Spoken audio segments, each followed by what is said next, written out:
Isinusulong ng Department of Agriculture ang pagtatanim ng genetically modified crops. Ayon sa ahensya, malaki ang maitutulong nito para mapalakas ang produksyon sa agrikultura. Naritong ulat ni Dennis Cortez. Walang dapat ikabahala ang publiko sa genetically modified crops o yaong mga pananim na nilikha sa artipisyal na pamamaraan.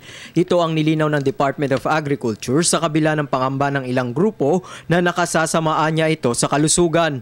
Paliwanag ng head ng Department of Agriculture Biotechnology Program at Plant Molecular Biologist na si Dr. Antonio Alfonso, may mga pag-aaral na nagsasabing ligtas kainin ng GMO crops. Napag-uusapan ang kaligtasan ng modified organisms.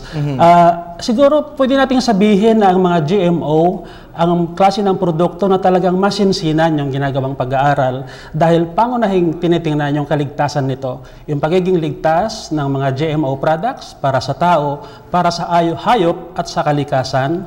At meron tayong mga na panuntunan dito sa Pilipinas at ito ay base sa mga pangdaigdigang pamantayan o mga internationally accepted standards para patunayan at tingnan, pag-aralan kung ang mga produkto bang ito ay ligtas.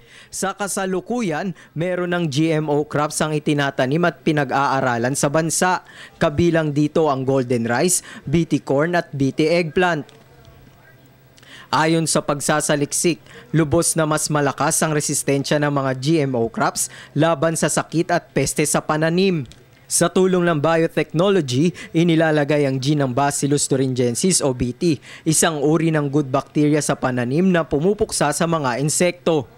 Dahil dito, hindi na kailangang gumamit ng pestisidyo ang mga magsasaka para mapalakas ang produksyon. Nakita natin na sa ng pagtatanim ng mga binhi na gawa sa modern biotechnology ay pwede tayong mag-produce ng sapat na pagkain. Maitaas natin yung antas ng ating produksyon at sa ganyang paraan ay magkaroon ng sapat na pagkain para sa ating mga kababayan at tumaas yung kabuhayan ng ating mga kababayan na magsasaka. At the same time, yung pangkalahat ng ating bansa ay meron na rin pong positibong epekto yung pag-unlad sa agrikultura. Batay sa pag-aaral ng mga eksperto, malaki rin ang nakukuhang nutrisyon mula sa mga GMO products. Samantala, patuloy naman ang pagsisikap ng Department of Agriculture para palakasin pa ang sektor ng agrikultura gamit ang makabagong teknolohiya. Para sa Telebisyon ng Bayan, Dennis Cortez.